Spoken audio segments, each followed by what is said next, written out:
Hallelujah. Praise the Lord. Come on, pwede po bang anayahan ang bawat isa na tayo ay tumayo? At pwede po bang palakpakan natin ang Panginoon sa umagang ito? Sino po dito ang excited na mag-worship sa Panginoon? Itaas ang mga kamay. Sumigaw ng Amen. Amen. Hallelujah. Praise the Lord. Isang napakagandang umaga po sa ating lahat. And syempre po, bago po tayo mag-worship kay Lord for the day, pwede bang batiin naman po natin yung mga katabi natin, mga nasa likod?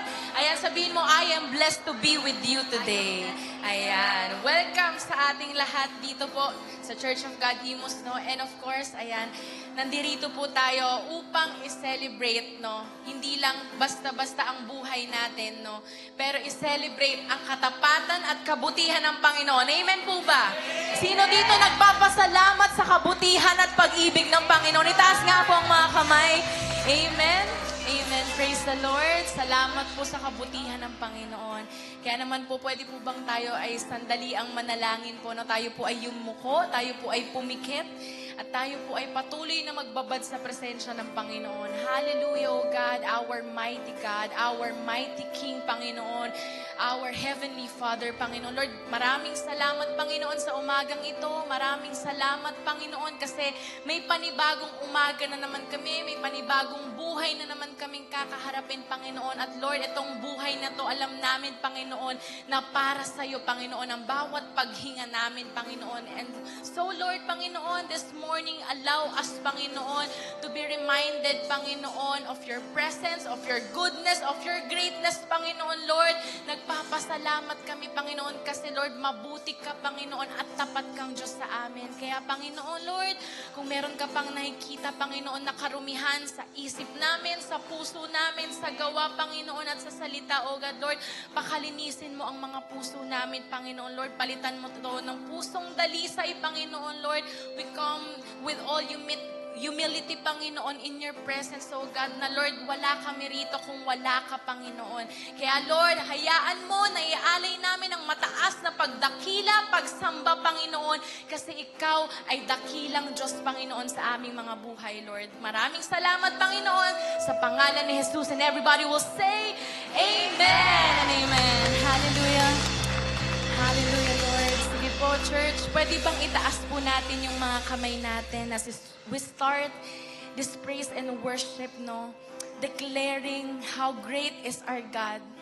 Lahat po ng naniniwala na mabuti ang Panginoon, lahat ng pinalaya, tinanggap ang Panginoon sa kanilang mga buhay. Let's continue to declare this upon the name of the Lord. How great is our God. Sing with me, how great is our God.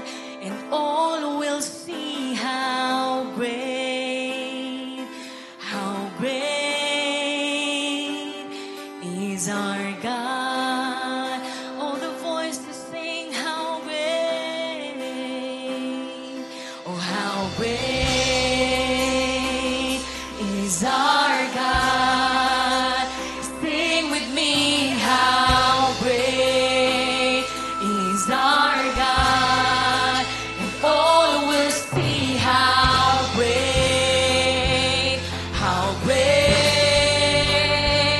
is our God. How great, oh how great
naniniwala na mabuti ang Panginoon.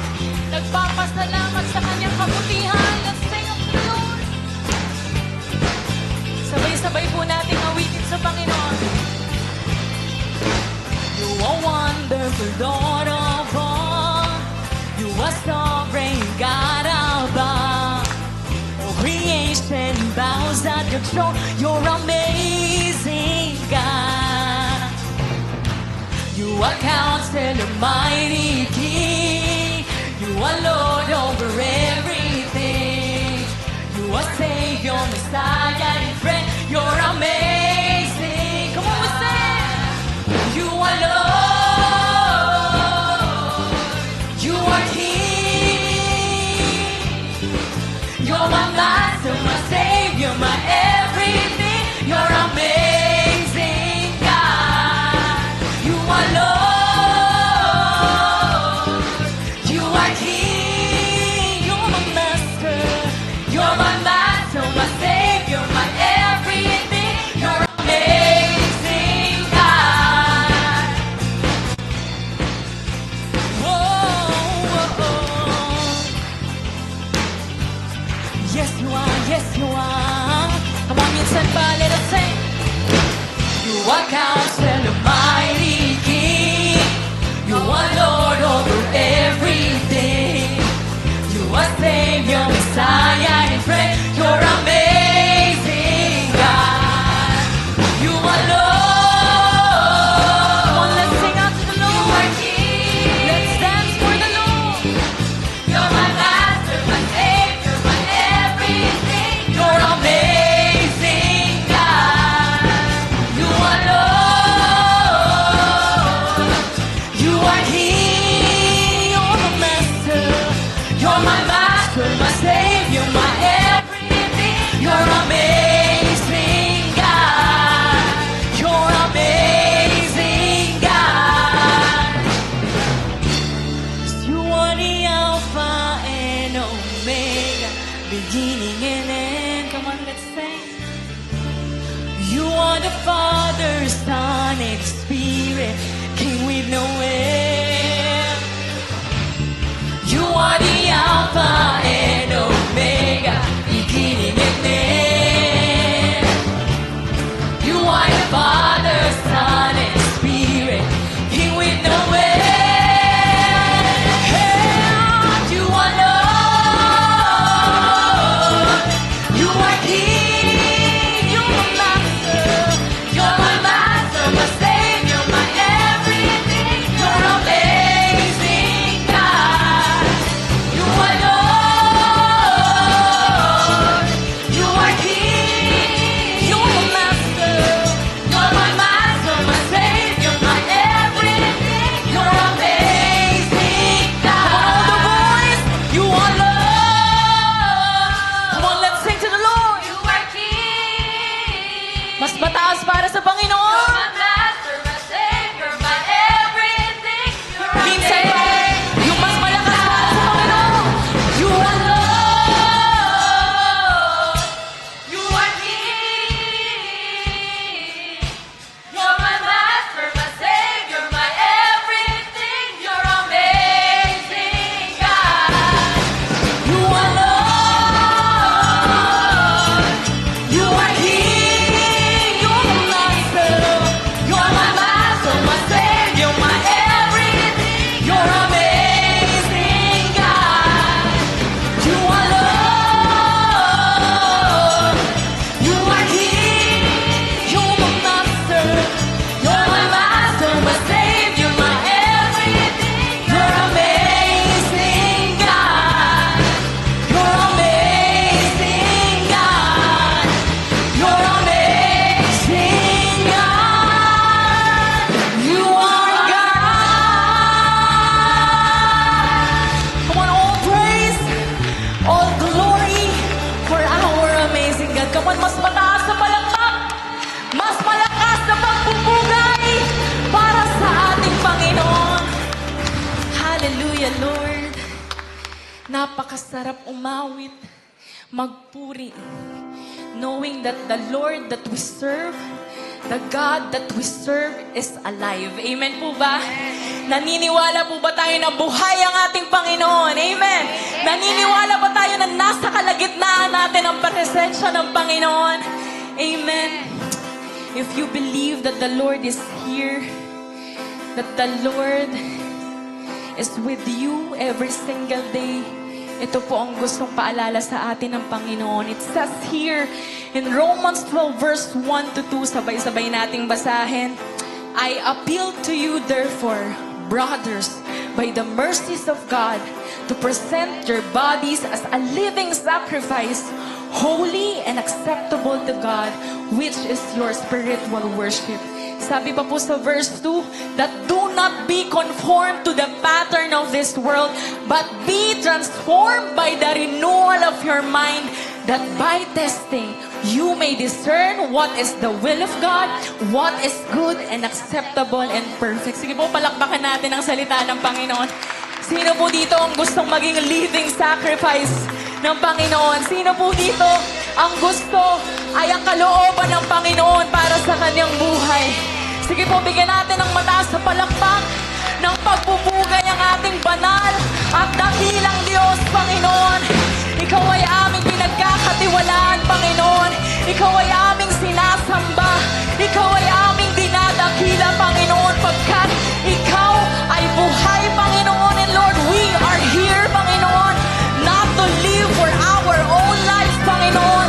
We no longer live for ourselves, oh God, but we are to die for you, oh God. We are to die for your presence, Panginoon. And so, Lord, let your spirit move in this place, Panginoon. Let your presence fill our hearts, fill our minds, Panginoon, fill our soul, Panginoon. And Lord, let every praise of your people, Panginoon, be lifted up, oh God, only for your name, only for your glory, God. Sa iyong lahat ng kaluwalhatian, sa iyong lahat ng tinig, Panginoon. Hallelujah, God.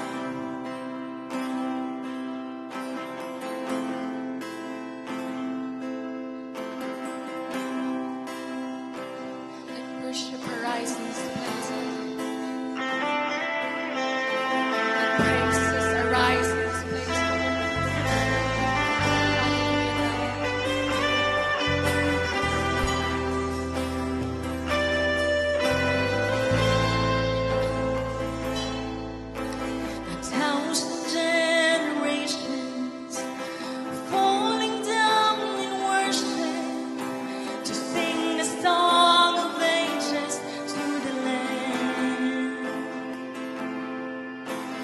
All have gone before us, and all who will believe will sing the song of ages to the Lamb.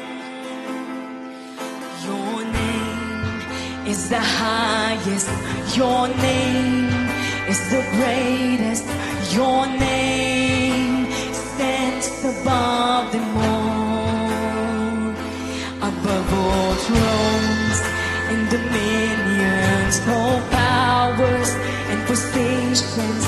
Your name stands above them all, and the angels cry, holy, all creations cries, holy, you are lifted high. Holy, holy forever.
sing high, holy, holy forever.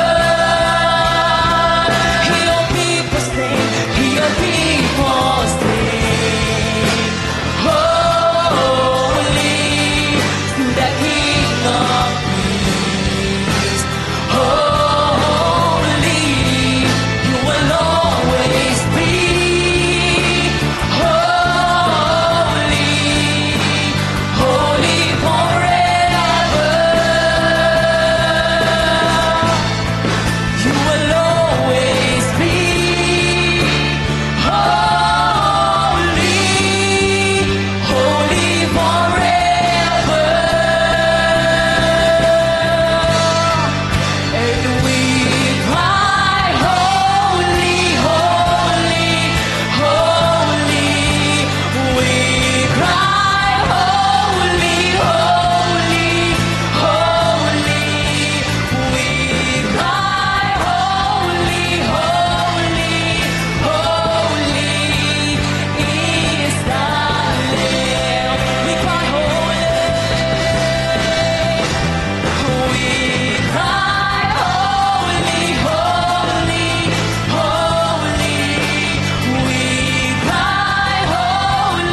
Panginoon, and you are worthy of every praise, Panginoon, of every breath, Panginoon, of every song that we can sing, that we can offer, Panginoon. And Lord, patuloy mo kaming katagpuin, Panginoon, as we seek and as we dwell in your word today, Panginoon. Lord, naway naluwalhatian ka namin, Panginoon, napapurihan ka namin ng mataas na pasasalamat, Panginoon, para sa iyong ginawa, Panginoon.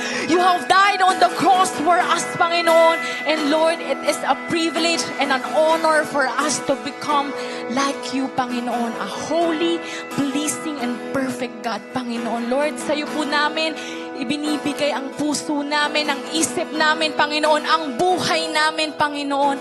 And Lord, wala kaming ibang kikilalaning dakila sa kalagitnaan namin, kundi ang pangalan mo lamang.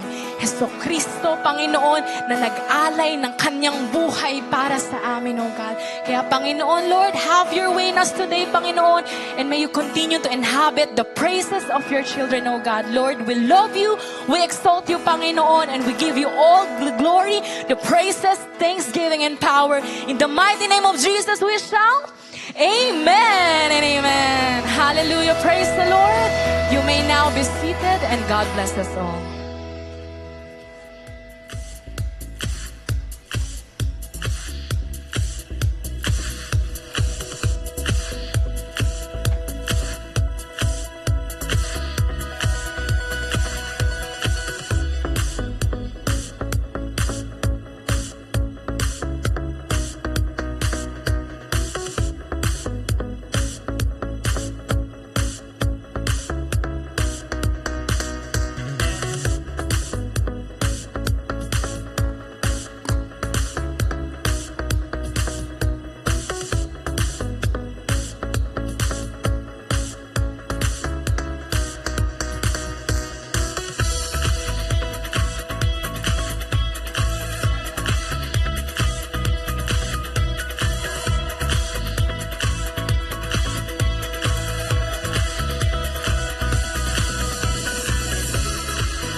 Praise God. Good morning, Church of God, Imus. Good morning. Good morning po. Kasama ko po ang aking pinakamagandang asawa.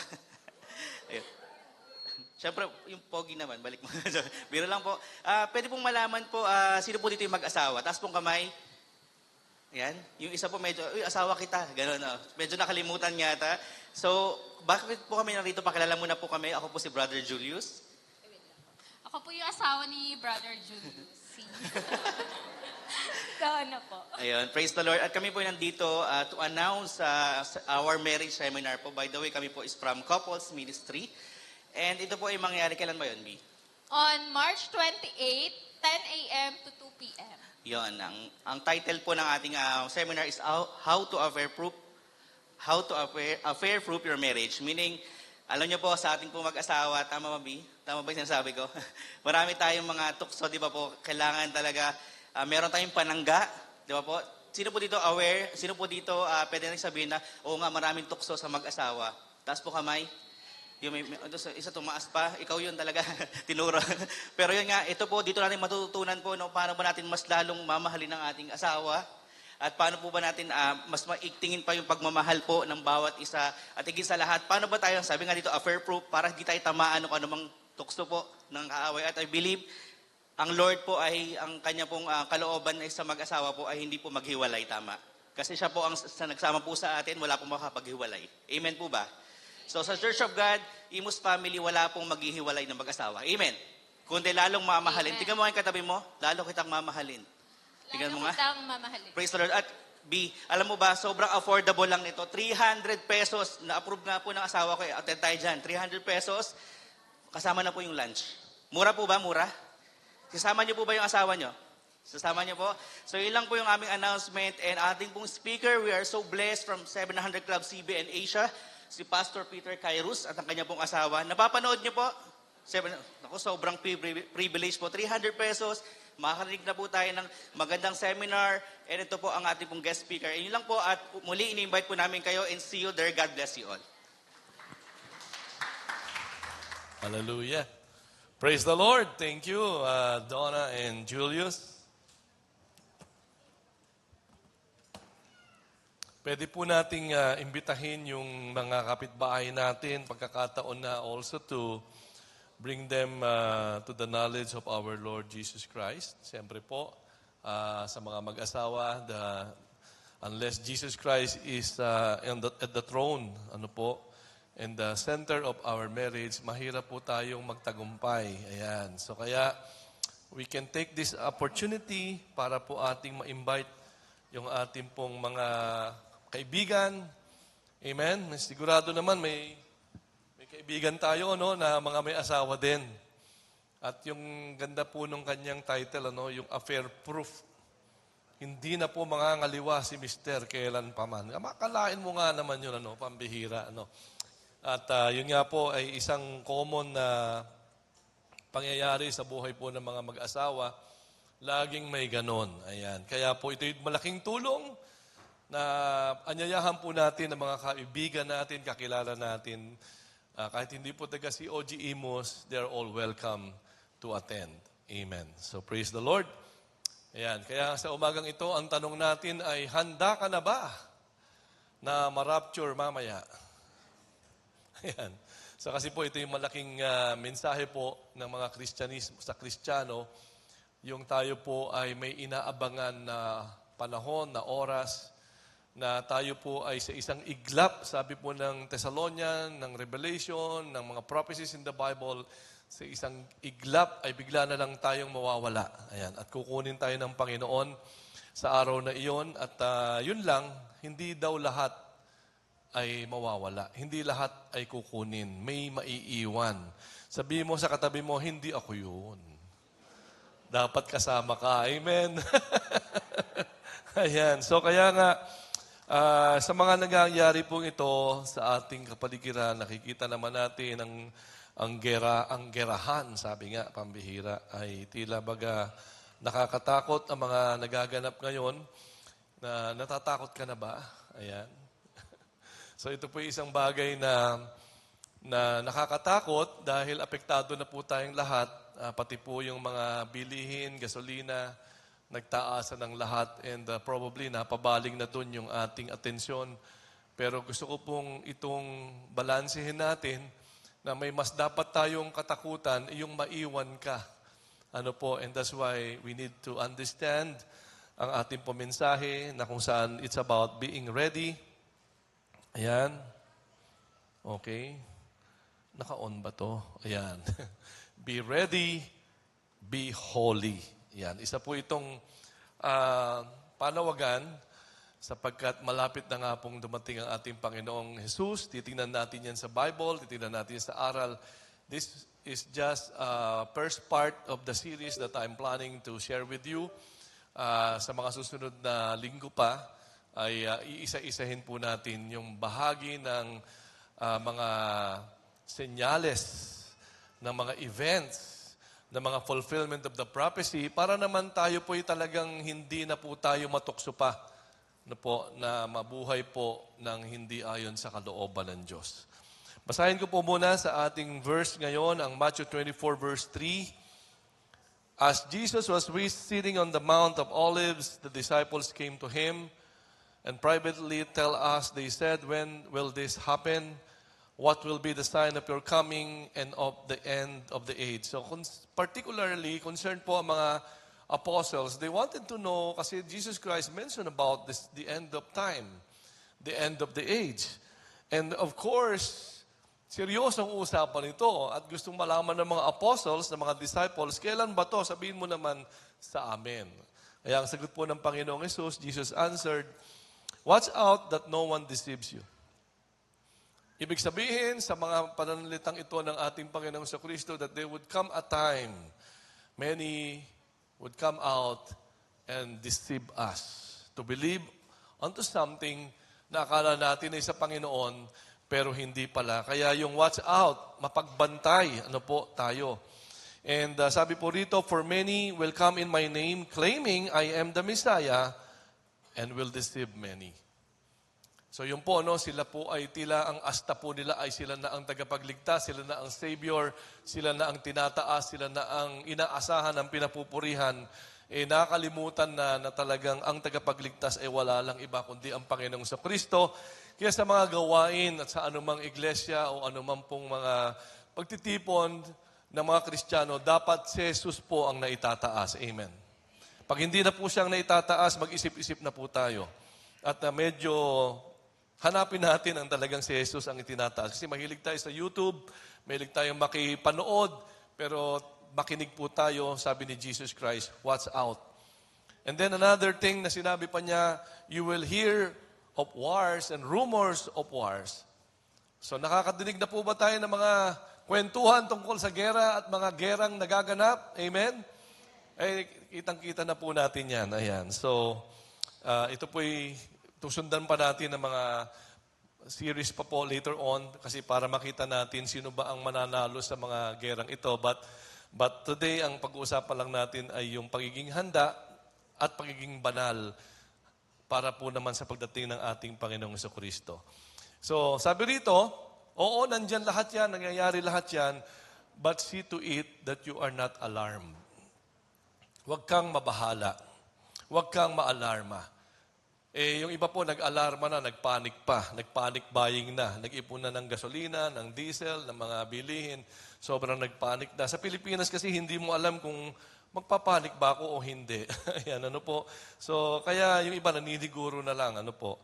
So, pero sabi po dito, overall, wag muna tayong maging alarmado or let us not be alarmed, sabi po niya. Kasi, bagamat apektado ka na sa bilihin, sa gastusin, yung budget mo, sobrang hindi na kumakasya, medyo nahihirapan na po tayo sa ating sitwasyon, pero ang sabi po rito, huwag ka munang ma-alarm. Ano po? Kasi, ang sabi, for such things must happen, but the end is still to come. The end, hindi pa po pala ito ang the end. Darating po yung the end. So, titignan po natin. Ano po ang sabi ng Panginoong Hesus sa verse 7? Nation will rise against nation. Happening nowadays. Actually happening now. Kingdom against kingdom. Kaharian laban sa kaharian. Ako, nagbobomba na po sila. There will be famines and earthquakes in various places. Bagamat yung famine, hindi pa masyado natin pong nakikita. May kinakain pa naman tayo. Marami pa rin namang tao sa mall. Amen. At tayo po naman ay nakaka-survive pa. Pero kasi nga, siguro sa tuloy-tuloy na gera, tuloy-tuloy na digmaan, tuloy-tuloy na pagkakaroon ng conflict sa mga bansa, maaaring isang araw, hindi na ma-deliver ang gasolina, hindi na ma-deliver ang diesel, hindi na ma-deliver ang mga goods, probably, no? Hindi na makaproduce dahil nasira na lahat ng taniman, so probably. At sabi pa, earthquakes in various places. So ito po yung mga magaganap. And we are not to be surprised kung makita natin na all these things are already taking place. Kasi sinabi naman na ng Lord, no? At ang sabi niya, all these are the beginning of birth pains. Kung tayo po ay mga babaeng nakapanganak na, alam po ninyo ang ibig sabihin noon. Amen. Na kung saan ay nananakit na, may hilab na, may pain na, at tayo nagtitiis na, at alam natin, anytime, manganganak na po tayo, just the same dito po sa sinasabi ng Panginoong Kristo, when you see all these things happening, ang sabi po niya, these are all beginning of birth pain. So medyo nasasaktan tayo, medyo naapektuhan tayo, pero simula pa lamang daw ito, kasi po, meron po siyang sinabi sa verse 14, and this gospel of the kingdom will be preached in the whole world as a testimony to all nations, and then the end will come. So maliban na ang gospel, maliban ang mabuting balita ay maipangalat, maipangaral sa buong mundo, wala pa po. Kaya pala meron tayong mga evangelism effort. Kaya pala may Born Again Pilipinas. Kaya pala may mga missionaries being sent to different parts of the world. In fact, sa mga pangitain po ng mga Arab, lalo na po sa Iran, may mga pangitain po sila, na born again sila, nagpakita sa kanila ang Panginoong Yesus. So talagang makikita natin, mukhang malapit na doon. Ayan. So tayo po'y manalangin, O Diyos, Ama, that you would just touch our mind and help us to understand and comprehend and give us knowledge and wisdom. Nang sa ganon, we can live a life that will bring glory and honor to your name, a life that would be ready and be holy when you come back, O Lord, to take us to your kingdom. Maraming salamat. Bless your people now. In Jesus' name we pray. Amen and amen. So para maunawaan natin to, mayroon po kasing prophecy itong si Daniel, ayan, at ang prophecy po niya ay tinatawag po natin the 70th week of Daniel. Ito po ay pahayag, mga pangitain na ipinakita ng Diyos po kay Daniel na magaganap. At tingnan po natin ang pangitain ito sa verse 24 ng chapter 9. 77s are decreed for your people and your holy city to finish transgression. Mayroon pong tatapusin. Ang tatapusin ay transgression na ang ibig sabihin ay pagtatapos to put an end to sin. Tatapusin na yung kapangyarihan ng kasalanan. And ito po yung kung saan sinasabi ni Paul sa Book of Romans, wala nang kapangyarihan ng kasalanan sa iyo nang tinanggap mo si Jesus. Kasi tinapos na eh. Nangyari na po ito. Mamaya paliwanag natin yung ibig sabihin ng 7 sevens. Kasi baka itaya nyo sa loto, hindi po yun para doon. Ano po? And sabi rito, to atone for wickedness. May nagbayad. That's the reason why wala na po kapangyarihan ang kasalanan kasi tinanggal na ang kapangyarihan niya by the blood of the Lamb who was nailed on that cross 2,000 years ago, and those who believe in Christ will no longer be under the power of sin. Ibig sabihin, meron ka ng kakayanan to say no to sin. Amen. And ang sabi rito, to bring everlasting righteousness. Yung katwiran, yung pagiging matuwid, hindi po yung pang isang araw lang. Alam niyo po yun, ano? Yung nagsisimba ng linggo, banal ng linggo, Monday, hindi na uli. At araw-araw, may iipon na naman, linggo na naman, magbabawas na naman. Hindi po ganon, ano? Ito po ay righteousness na tuloy-tuloy sapagkat yung righteousness mismo ng nag-atone, na nagbayad, na walang iba kundi ating Panginoong Kristo, yung righteousness niya, ibinibigay po niya sa atin yon. Ipapamuhay mo na lang. Amen. By faith, ipapamuhay mo na lang. Ayan. At hindi po yon mawawala kung ito'y patuloy mo lang ipapamuhay. And to seal up vision and prophecy and to anoint the most holy place. So ito po ay silyado na, hindi na mababago. Nasabi na. Final na po ito. Ayan. So maging ang pangyayari sa most holy place. And then, sa verse 25, ang sabi, know and understand this. Ayan. From the time the word goes out to restore and rebuild Jerusalem until the Anointed One, the ruler comes, ayan na naman si 7-7, at may 62 pa at 7, it will be rebuilt with the streets and trends, but in times of trouble. So ito po ay ating ginawa ng diagram. Sana po ay mabasa natin hanggang likod. Okay. Yan po yung timeline na maigita natin yung 7-7. Ang ibig lang sabihin ng bawat 7 po, ito po ay years. Kaya po ito'y 7 times 7 weeks ay equivalent to 49 years. Tapos may sinabi pa, there will be 7 sevens, sabi po, and 62 sevens. Kaya po 7 times and plus 62 weeks, which is 434 years. Pag tinimes mo po yung 62 times 7, yun po yung total na mga taon na kung saan sa dulo ng taon na yon, which is sa dulo ng 62 weeks, nandun po yung cross, nakita natin. Nandun po yung kaganapan na sinabi kanina na tatapusin yung kasalanan. Natapos na po eh. Kaya kung nabubuhay pa tayo sa kasalanan, nalilin lang po tayo. Amen. Kasi wala na siyang kapangyarihan. So, ibig sabihin, sabi ni James, kaya ka nabubuhay sa kasalanan kasi gusto mo na yan. Amen. Pero kung ayaw mo, pwede na kasi nga po, tinapos na po yung kapangyarihan niya. So, Ito po yung panahon, sabi sa ating pong sa unahan ng ating pong timeline sa 453 BC, nagpalabas po ng decree, ng utos si Artaxerxes I. Yan po yung tanda, yan po yung simula para gawin uli ang Jerusalem, buuin uli ang bakod o ang walls. Naalala niyo ba yon?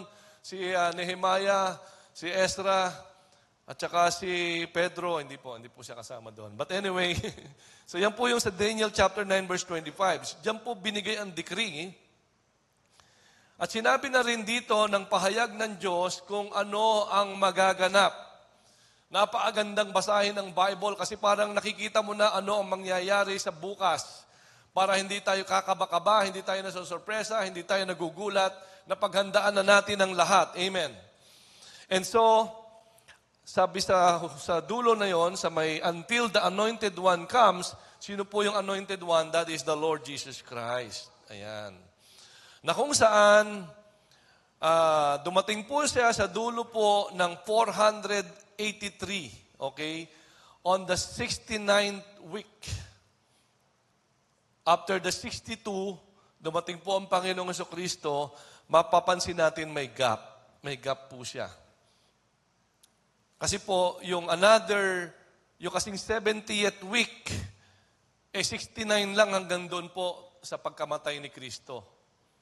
So may natitirang isang week, pero hindi pa po umaandar yung bilang na yon kasi nga po may gap.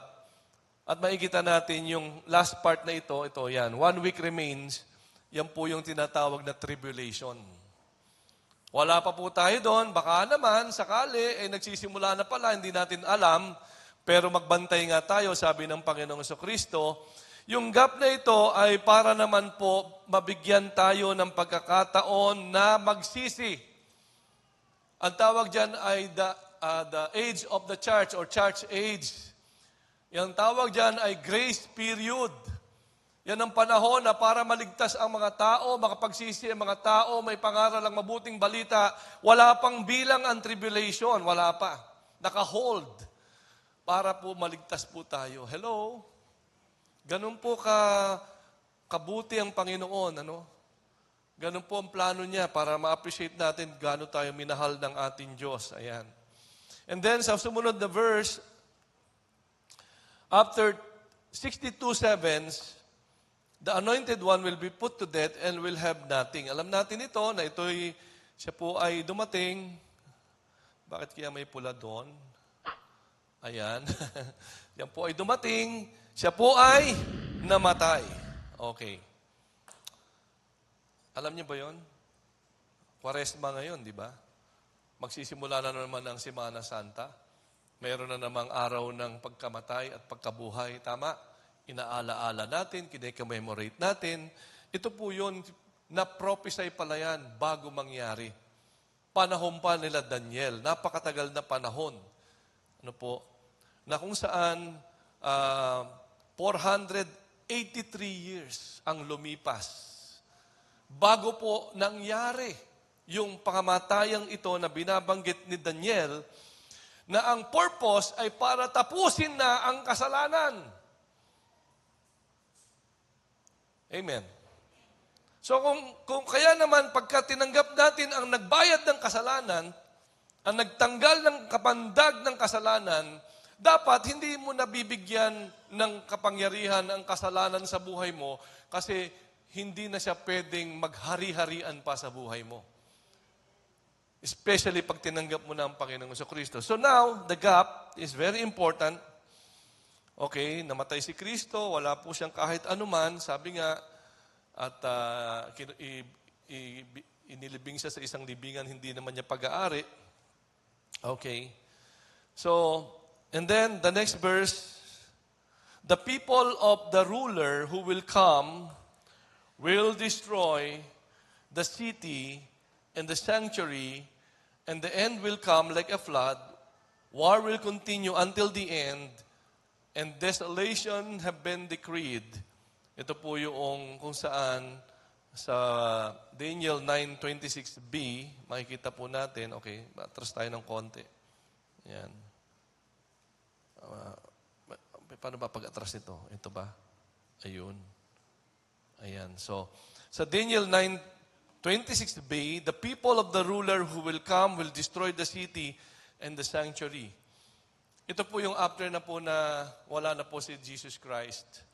Yung AD 70 po, doon po giniba ni General Titus yung pong Jerusalem. Sinunog po niya yan.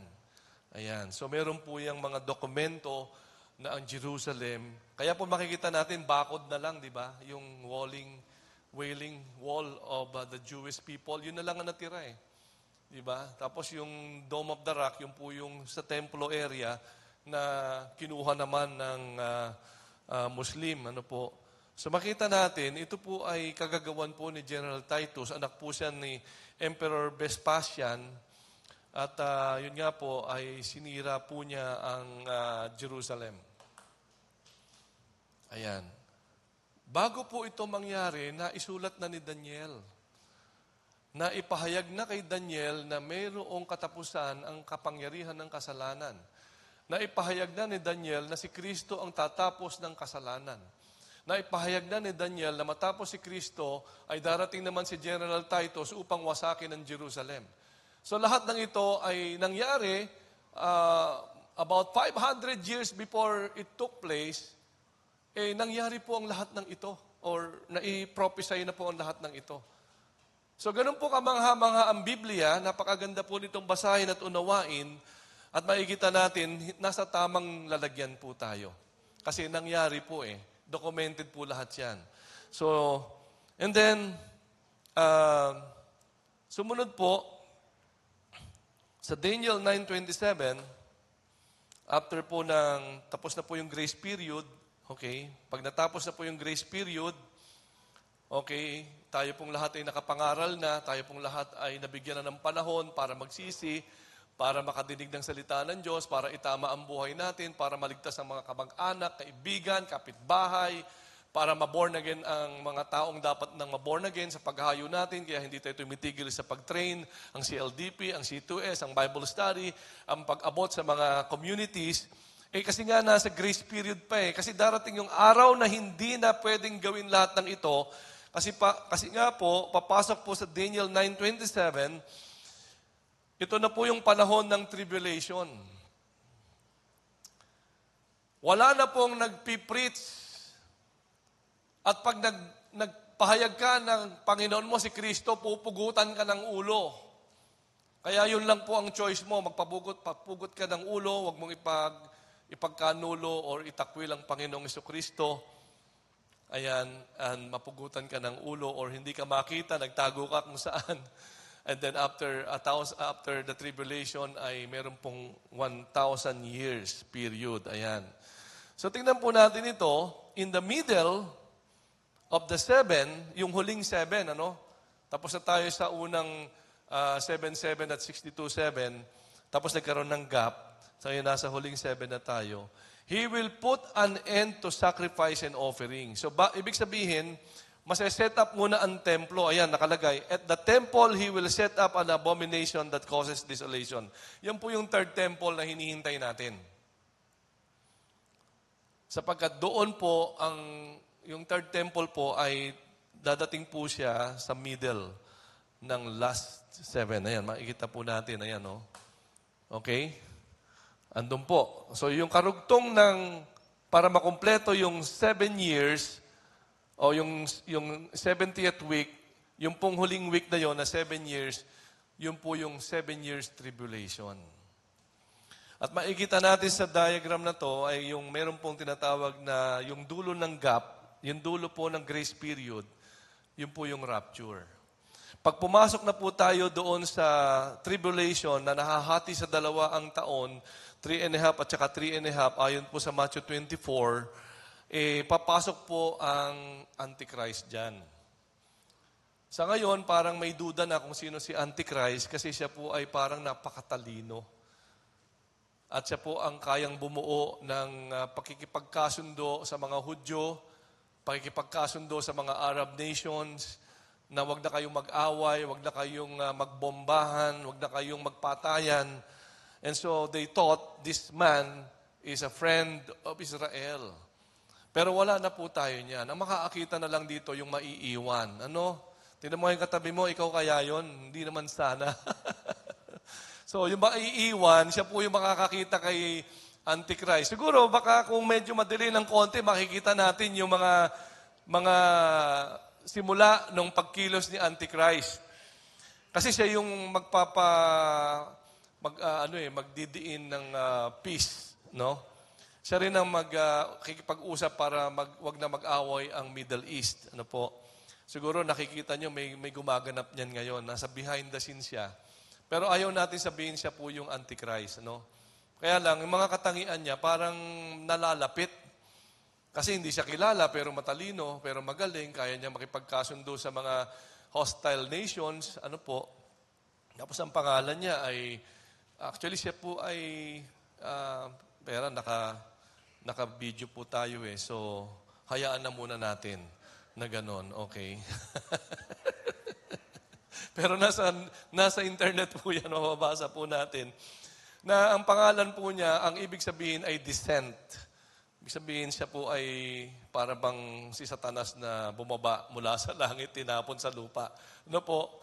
So parang what a coincidence naman. Tapos ang building niya, may building siya sa New York, ang building niya ay 666. Wow!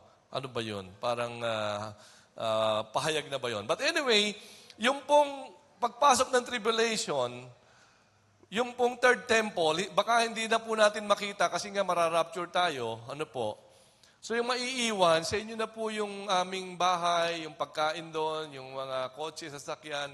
Mag-imbak na po kayo kasi 7 years po yun eh.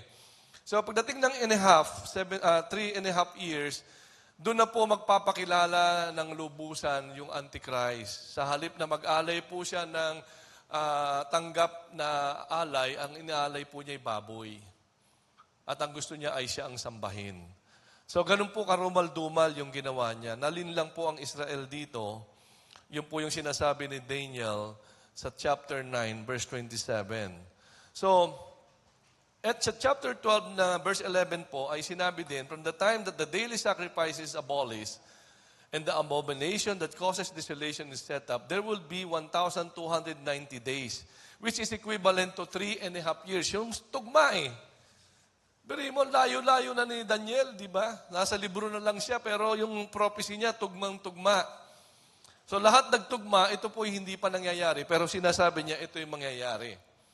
Ayan. So yung pong Israel, mga Hudyo, nagpiprepare na po sila ng red heifer, yung cow na walang ibang kulay maliban sa pulang balahibo. Ayon sa kanila, meron na sila noon. Parang pati mga isusuot, pati yung paano maggagawa ng templo, paano i-restore. Lahat ito yung napag-aralan na nila. So, ibig sabihin, nando na po tayo sa bungad. Hindi ko lang alam kung tayo aabot pa doon sa kalooban. Pero yun nga po, kung mauuna na po ang rapture, kasi po may mga position ng rapture, pwede daw pong sa end of grace period, pwedeng sa before the revelation ng Antichrist, or pwedeng sa middle, or pwedeng while the Battle of Armageddon is happening. So ito po lahat yung mga position, pero sa binabasa ko po sa inyo, mas malamang na ang rapture po ay bago po talaga mahayag ang Antichrist. At ang makakakita na lang ng third temple ay ang mga maiiwan. Kaya kung ikaw ay maiiwan, alam na. Amen. Huwag ka nang mag-backslide pa. Mangapit ka na ng husto sa Panginoon. Kasi hindi ka na mamamali. Amen. Kung pupugutan ka ng ulo, okay lang yun. Mabilis lang yun eh. Seconds lang. Yung guillotine, yung kapal ng talim, di ba? Pagbagsak nun, di mo nga alam, patay ka na eh. Mas mahirap pang mamatay nung nagkatrangkaso ka at nagka-COVID ka eh, di ba? So yung saglitan, wala na. Baka nagsasalita ka pa, praise the Lord, gumugulong yung ulo. But anyway, so much for that. So kaya dito sa ating illustration, makikita natin sa Romans, mamaya po ito, sa ating illustration yung binanggit ko kanina, so lumipas na po ang 483 years, may 7 taon pa na naiiwan, may gap po siya na kung tawagin natin ay grace period. Ito yung panahon ng discipleship, panahon ng evangelism, panahon ng growth, panahon ng church, panahon ng pag-abot sa mga taong kriminal, mga scammers, mga sinners, mga wicked people. may grace period sila. And praise the Lord, ikaw ang ginagamit ng Panginoon sa panahon na ito ng grace period. Kasi hindi laging ganito. Kasi pag na-rapture na, tapos na. Maalala ka na lang nila, sana naniwala ako, sana sumunod ako, sana nakapaglingkod ako, eto ngayon, haharapin ko na ang magulong buhay. Ano po? Tribulation, yan. Rapture, yan na po yung huling 7 taon, tutuloy na. Pag na-rapture na, tutuloy na. Okay. And ito po yung kakompletohan ng 70th week. 490 years. So may gap, walang bilang. Andar-antar muna ang grace period. Ayan, born again Pilipinas, born again communities, born again barangays, born again family. No po. And then, 1 week remain, will resume after the grace period. 7 years for the Jewish people in Jerusalem is what remains. So yan po yung naiiwan. For the Jewish people, actually yung naiiwan kasi matigas ng ulo, ayaw tumang kay Christ, ayaw maniwala kay Kristo. Ito yung panahon nila. At darating po yung 2 hindi namatay sa Bible na propeta upang mangaral po sa kanila. At pagkatapos po noon ay Battle of Armageddon, yung makikita po natin yung sa may second coming. Yung second coming, ito po yung tatapusin na ng Lord yung labanan ng mga kingdoms. Ipapaliwanag ko po sa mga susunod na series natin yung labanan ng mga kingdoms. Sino ba itong mga kingdoms? Anong kingdom po ang matitira? And sa second coming, dadating po ang King of Kings. Ayan, kaya nga po ang sabi ay mauna ang rapture kasi yung kings ay yung mga na-rapture.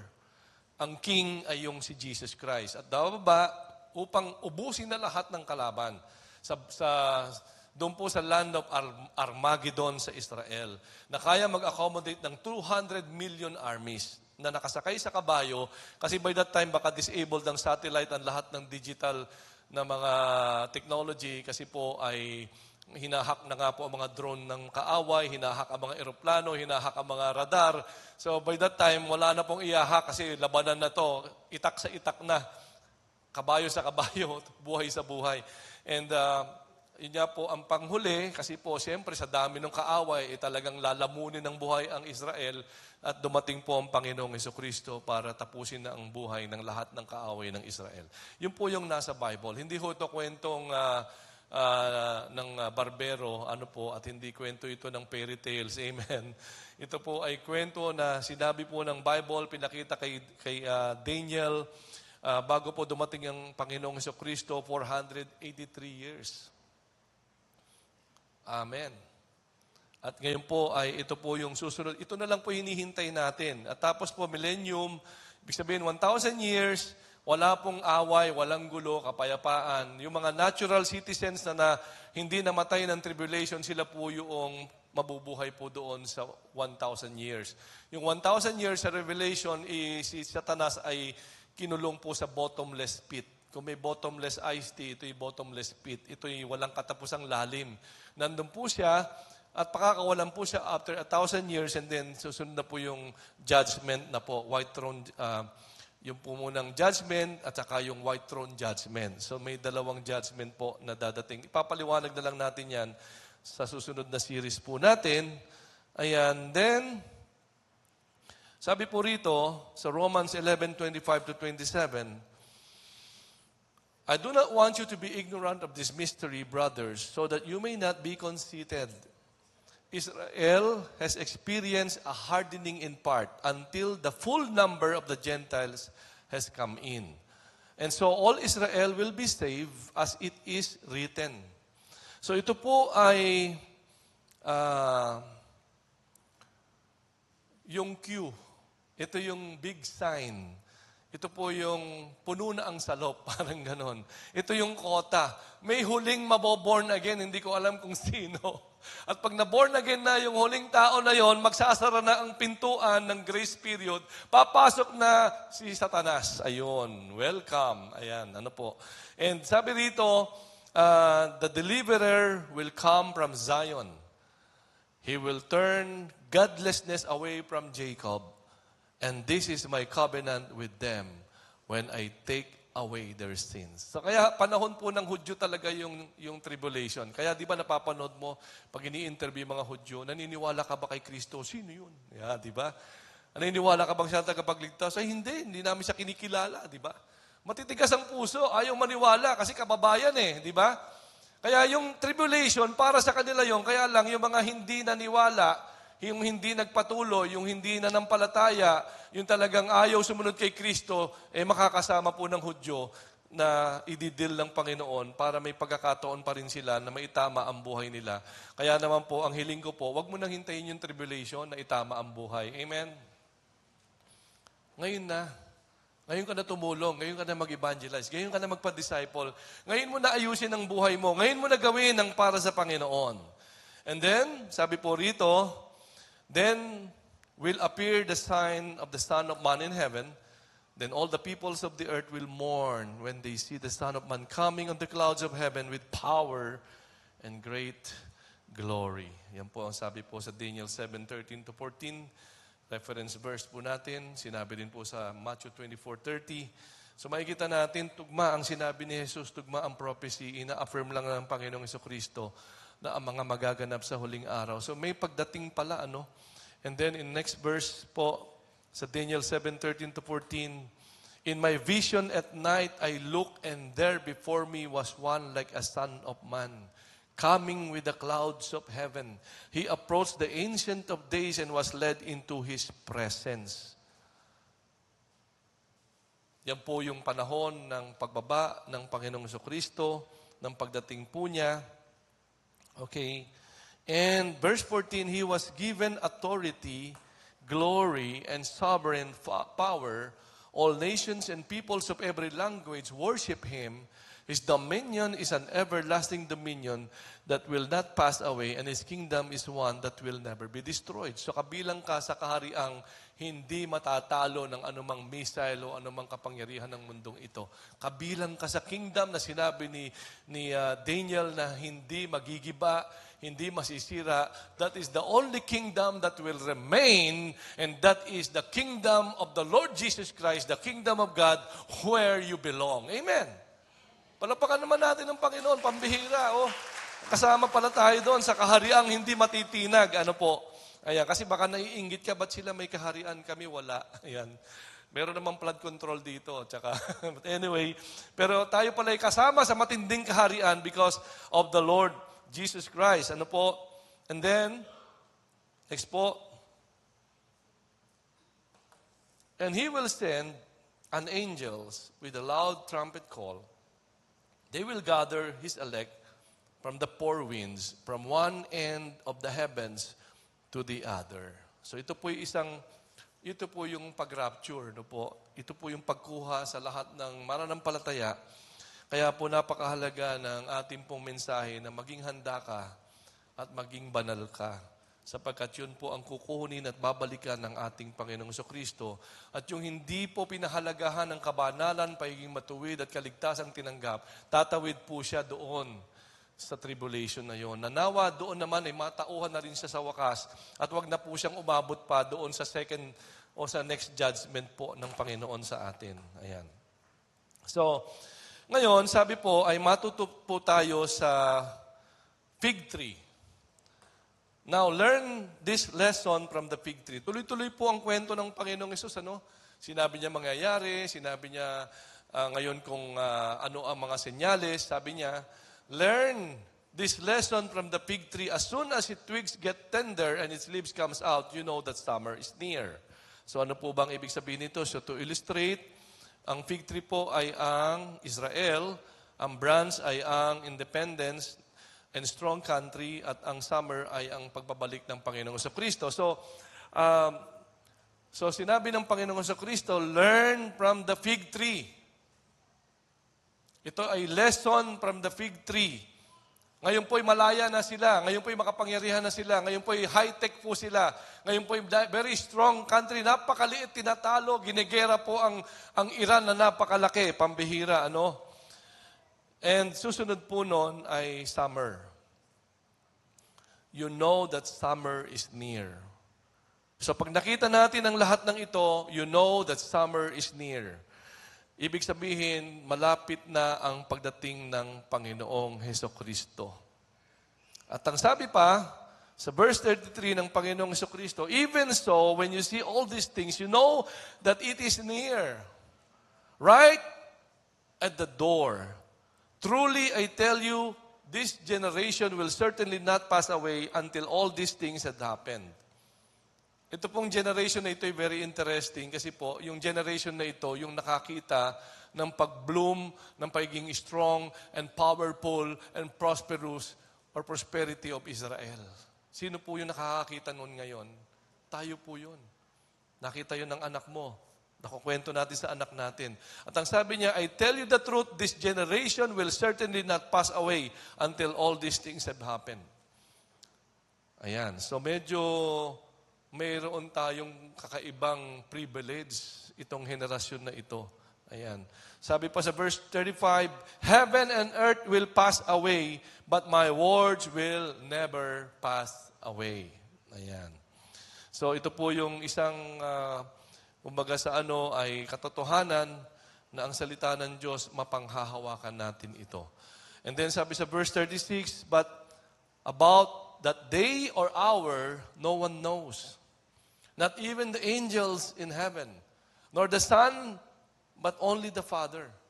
So kaya po, wala po namang nakakaalam. Kaya pag nakadinig ka ng mga nagpapahayag, darating ang Panginoon sa September 8, hello, magaling ka pa sa Diyos, ayan, magaling ka pa sa mga angels, At sabi rito, even the angels nor the Son, hindi po nila alam, only the Father.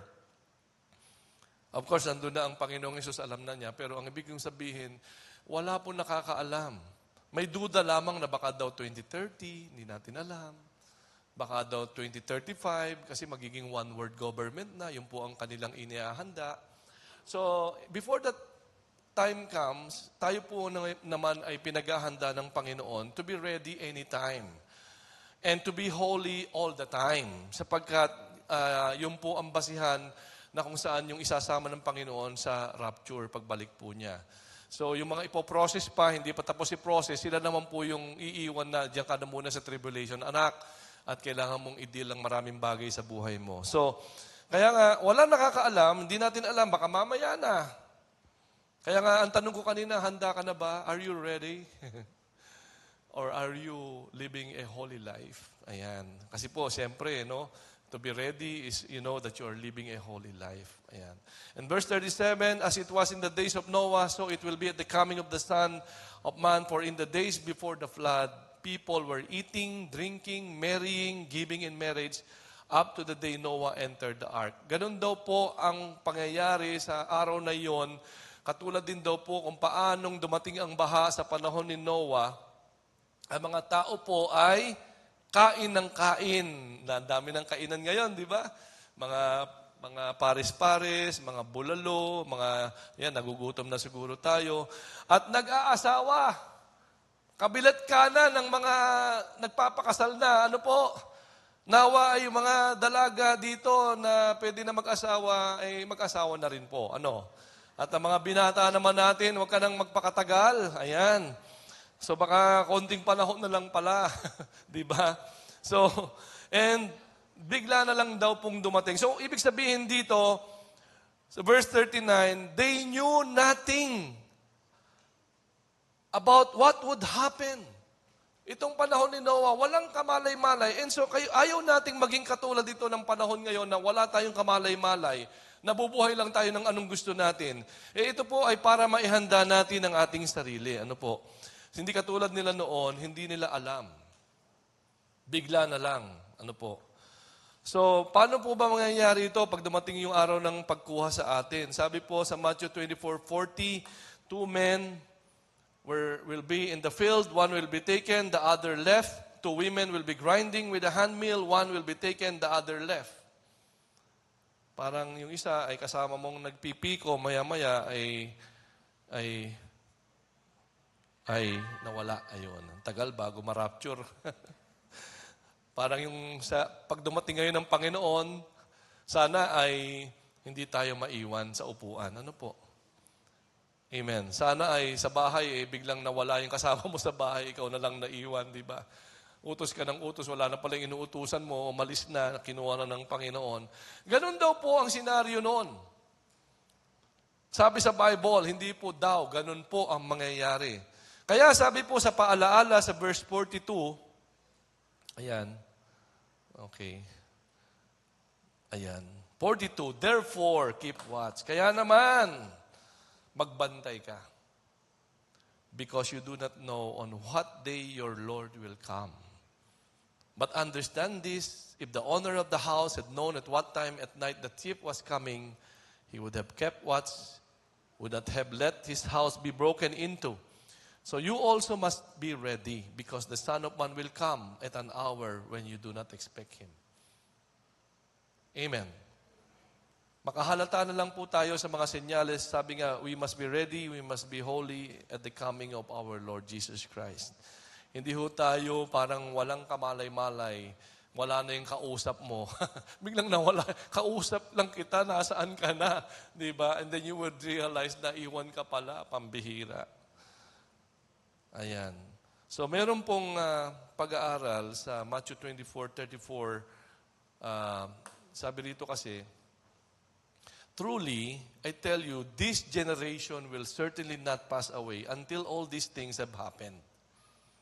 Heaven and earth will pass away, but my words will never pass away. May nag-aaral po kasi ng tungkol sa the final generation scholar, mga grupo ng scholar. Tinitingnan po nila itong, sino ba itong final generation? Kasi final generation to na sinasabi ng Panginoong Jesucristo. And looks like, sabi po ng pag-aaral, mukhang tayo po yun. At ang sabi rito nga, could it be that we are the final generation as mentioned by our Lord in Matthew 24:32. Kung tayo po yun ito na po ang mas seryosong panawagan. Kung tayo po yun, seryoso na po ang panawagan. In our walk with God and the teaching of the last days are very important because may mga mahahalagang katotohanan. Ano po yun? Una po, there are hundreds of thousands of lukewarm, professing Christians who are lovers of pleasures rather than lovers of God.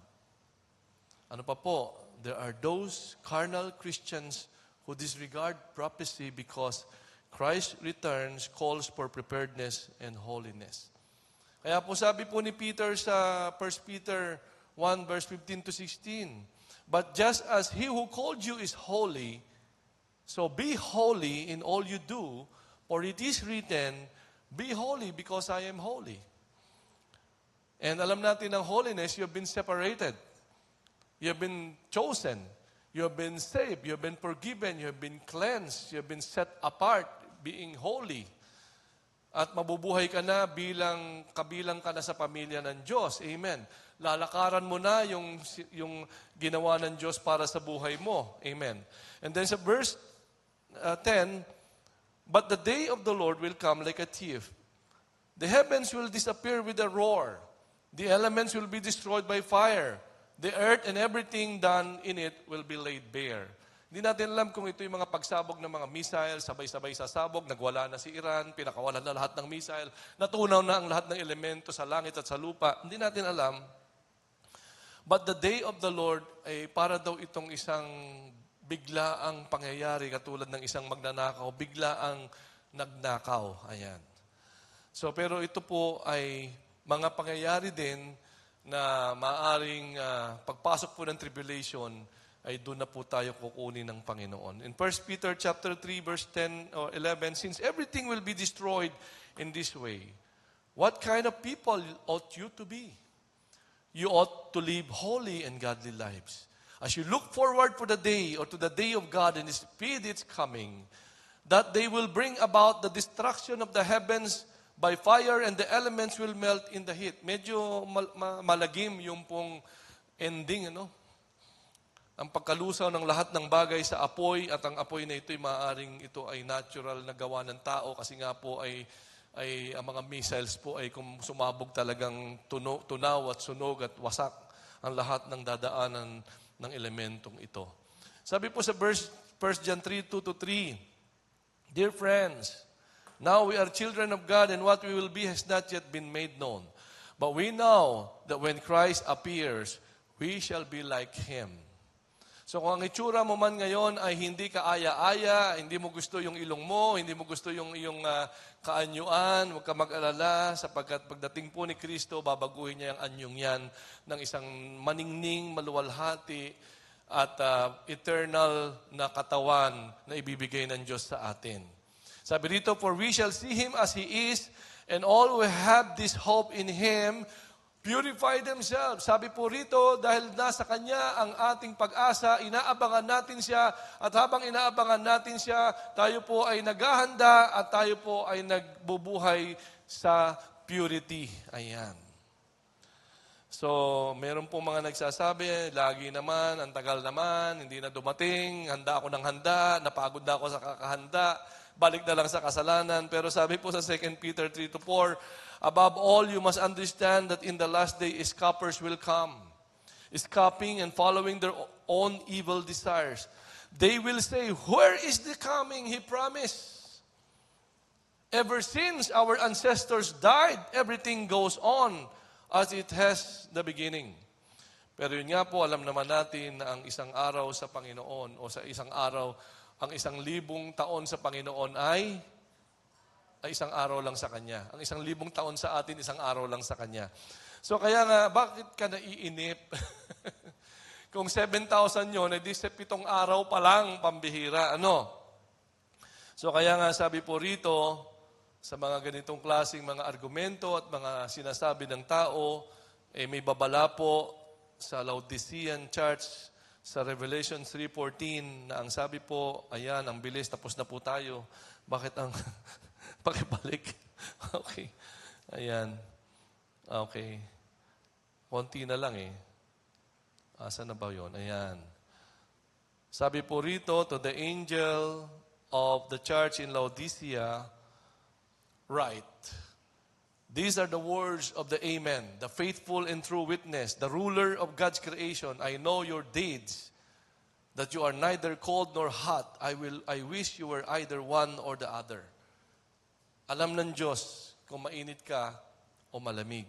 Sabi sa verse 16, so because you are lukewarm, neither hot nor cold, I am about to spit you out of my mouth. You say, I am rich, I have acquired wealth and do not need a thing. But you do not realize that you are wretched, pitiful, poor, blind, and naked. Kaya nga ang panawagan, huwag kang maging isang maligamgam na Kristiyano. Amen. Magpakainit ka na sa Panginoon. Ibigay mo na ang buhay mo. Maglingkod ka sa Kanya. Ang talento mo, ang oras mo, ang kayamanan mo, ipaglingkod mo na lahat sa Panginoon yan. At nang sa ganoon, pagdating mo doon sa buhay na walang hanggan, na andon po ang gantimpala at tunay na kayamanan na naghihintay po sa atin. Kaya nga, we must be faithful and diligent in obeying the Word or His Word and Great Commission to go preach the gospel and make disciples. So, isa po sa nakakatakot nga po na prophecy ay yung nangyayari ngayon sa Iran at ang pagsanib puwersa ng Israel at Amerika. Na kung saan, muli, balikan natin ang sinabi sa Matthew 24, 32-35, matuto tayo sa puno ng igos. Kapag nakita natin ito'y lumayabong na at lumalaki na ang mga sanga at ito ay gumaganda na, alam natin marapit na ang summer. At ang summer ay tinutukoy ang pagdating ng Panginoong Jesucristo. At kung ang fig tree ay sinabing yan ay ang Israel, then malapit na talaga. So even so, when you see all these things, you know that it is near, right at the door. And I tell you, this generation will certainly not pass away until all these things have happened. Heaven and earth will pass away, but my words will never pass away. So ito ay isang paalaala po talaga sa atin. Sabi nga po sa verse 27 ng Matthew 24, for as lightning that comes from the east is visible even in the west. Kung kaanong kita po ang kidlat mula sa east at maging sa west, ganon din naman ang pagdating ng Panginoong Jesucristo ay makikita ng lahat ng tao. Sa Matthew verse 24 again, verse 33 to 34. Ayan. Even so, when you see all these things, you know that it is near. Ulitin lang po natin. Right at the door. So, I believe God is telling us, malapit na anak, huwag ka nang mapagod sa pagpamumuhay sa kabanalan. Amen.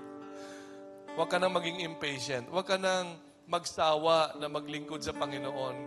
Sayang naman, ang dami mo nang ginawa para sa Panginoon. Pagdating ng huli, nagbigla ka ng lamig, pambihira. Sayang naman yung mga naipondo mo na, yung mga naipaglingkod mo na, yung mga pinaghirapan mo na. Pagdating sa huli, ginibap mo. Tapos dumating ang Panginoong Yesus. Naku po, sayang naman. Sabi niya kasi, right at the door. Lapit na, nasa pintuan na ang Panginoon. You must be ready. We must be holy.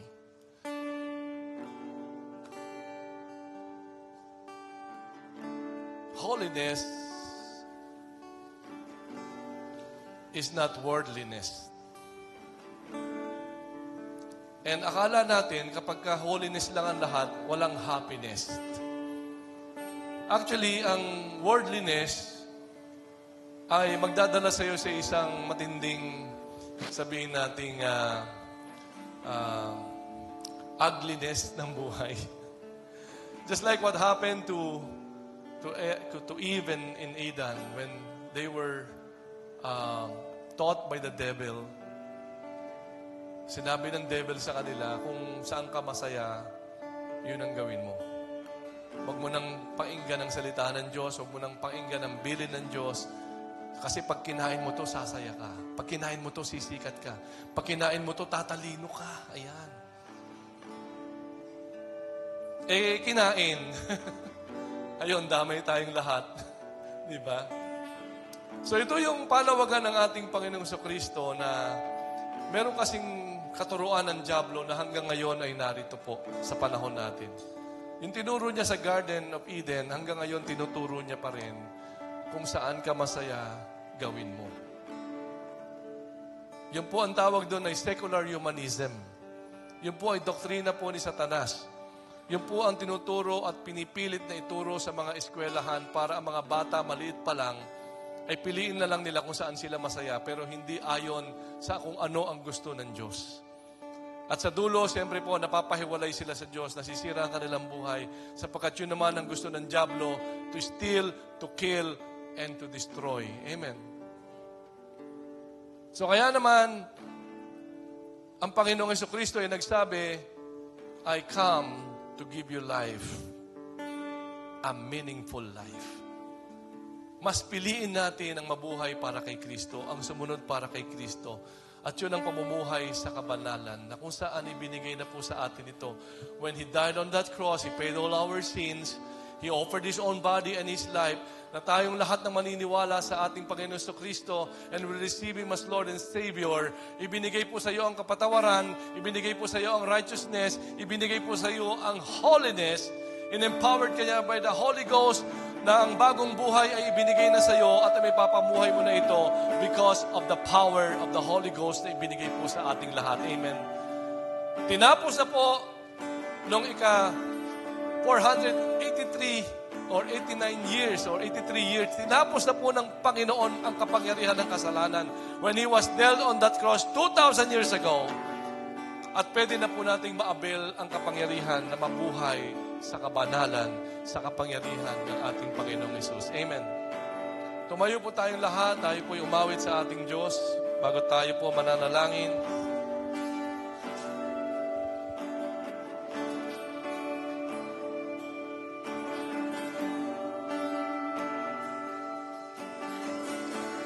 I surrender, I will yield, and I will bow down, and I will live, I will seek you all my days, and I will follow all your ways, 'cause you are my only one.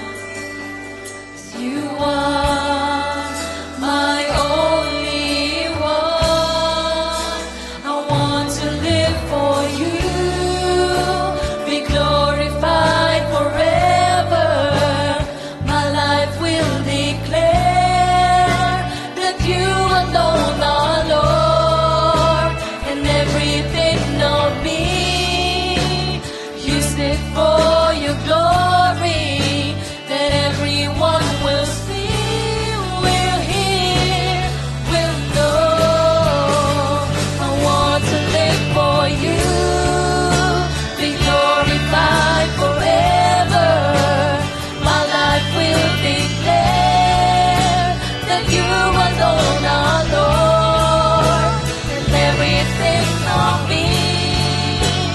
Use it for your glory, that everyone will see, will hear, will know.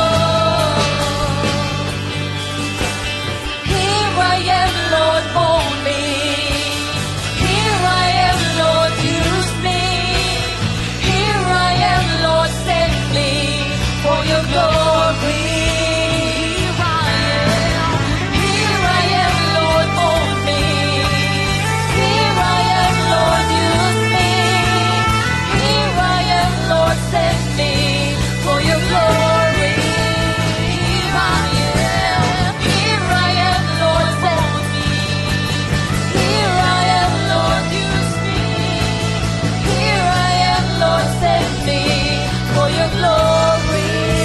I want to live for you, be glorified forever.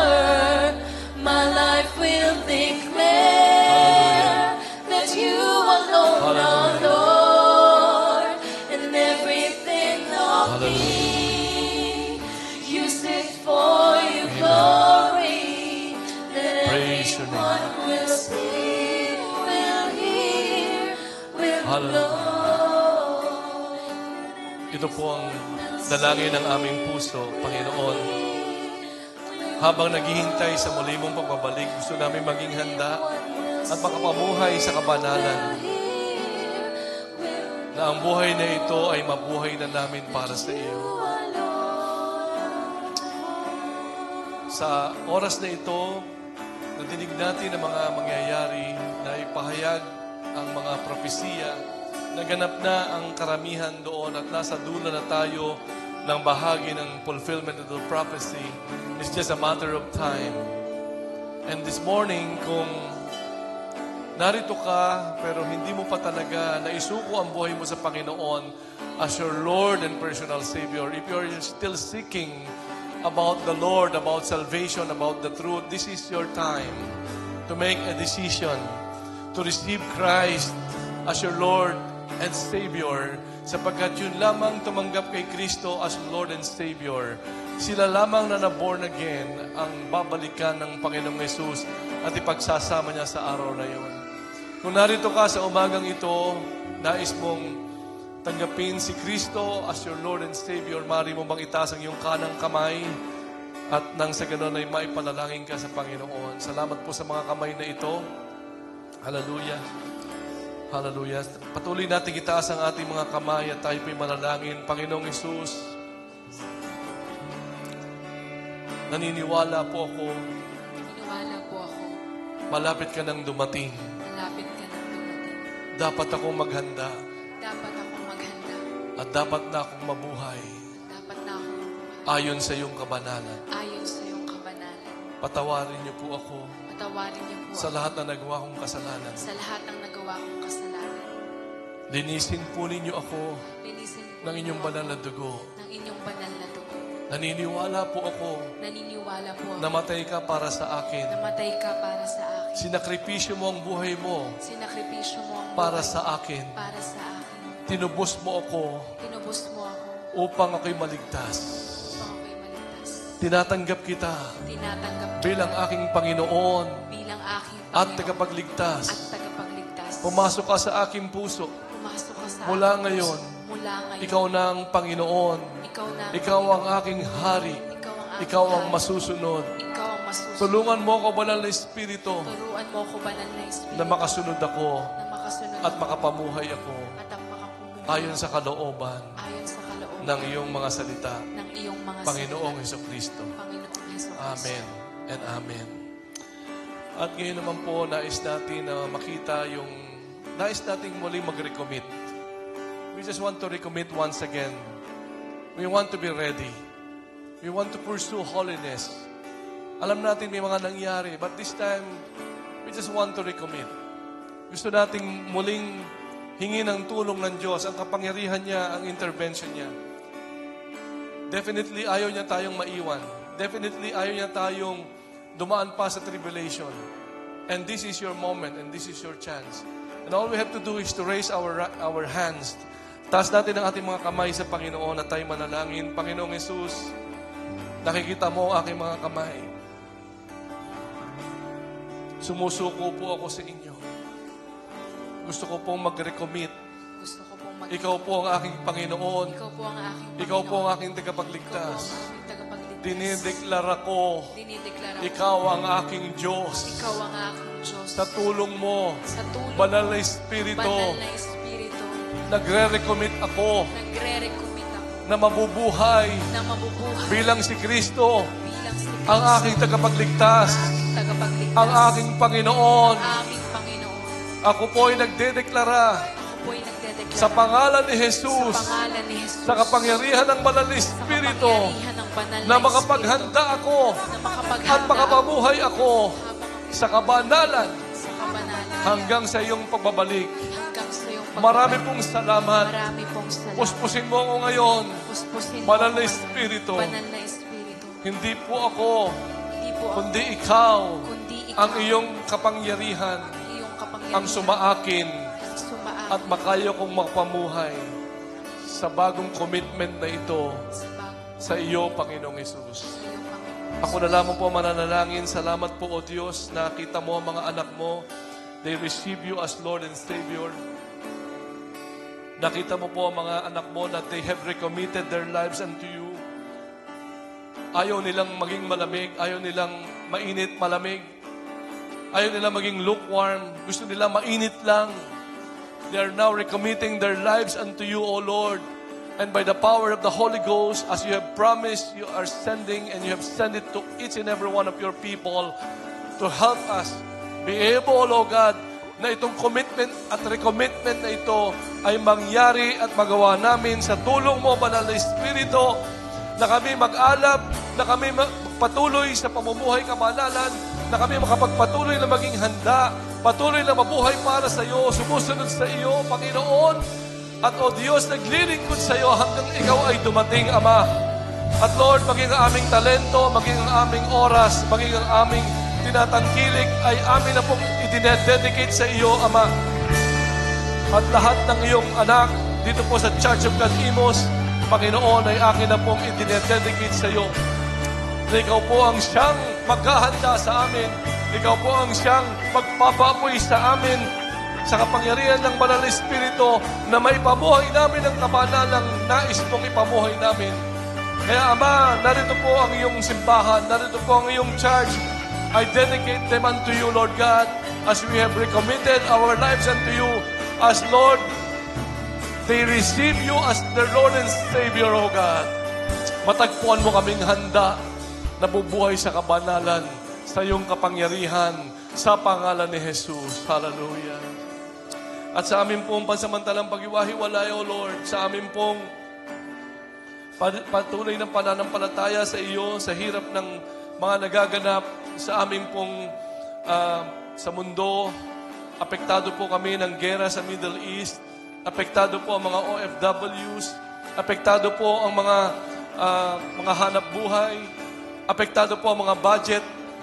Panginoon Ama, hinihiling ko po sa iyo, as you have said in your word, that we are your people, that we have declared we belong to you, that Father God, ikaw po ang tinitignan namin, who will sustain us, who will supernaturally provide for us, and multiply the blessings, O Lord, na anumang ibibigay namin sa aming ikapo, anumang ibibigay namin sa aming offering, O God, ay Panginoon, pagtitiwala sa iyo, pagtingin sa iyo kami umaasa, dumidepende, that we are your distinct people, that in the middle of all this crisis, in the middle, O God, of this oil price hike, O God, in the middle, Panginoon, ng chaos, O Lord, your people are blessed, your people are favored, your people are spared, your people, O God, are strengthened, O God, and provided, O Lord God, as we give to you our trust, as we give to you, O Lord God, our faith, O Lord. Salamat. Ikaw ang magdadala sa amin, ikaw ang mag-iingat sa amin, ikaw ang magpapala sa amin, sa iyong kapangyarihan, sa pangalan ni Jesus. Hallelujah. Sa iyo namin binabalik lahat ng papuri, lahat ng pasasalamat, lahat ng pagsamba. Ingatan mo ang iyong mga anak, Makasama ka namin, Holy Spirit, araw-araw to have fellowship with you in the morning, lunchtime, evening, sa pagtulog, sa paggising. Salamat sa gandahang loob mo, Panginoong Jesucristo, that we will always experience a renewed strength. Lord, your favors and your goodness and your mercy every day of our lives. At salamat, Ama, sa pag-ibig mo, pinadala mo ang iyong anak at ang Espiritu Santo na makaya naming maging handa at mabuhay sa kabanalan. Lord, thank you so much. And we give you back all the praise, the glory, and the honor. In Jesus' mighty name, everybody say, Amen. Amen. Amen. God bless you all. God bless you all. Blessed Sunday po muli sa ating lahat. See you again next week po sa ating Sunday services. And of course, come and join us this midweek service po every Wednesday, 7 p.m. Sama-sama po tayo uling purihin ang Panginoon. And of course, every Saturday po, meron po tayong Young Adults Fellowship. Ayan, second and fourth Saturday of the month, every 6 to 8 p.m. And syempre, meron din tayong Youth Watch every Saturday din po yan, 2:30 p.m. Ayan. And of course, Grand Fellowships, C2S po yan. Kita-kits po tayo on March 27, Friday from 5 to 8 p.m. God bless everyone!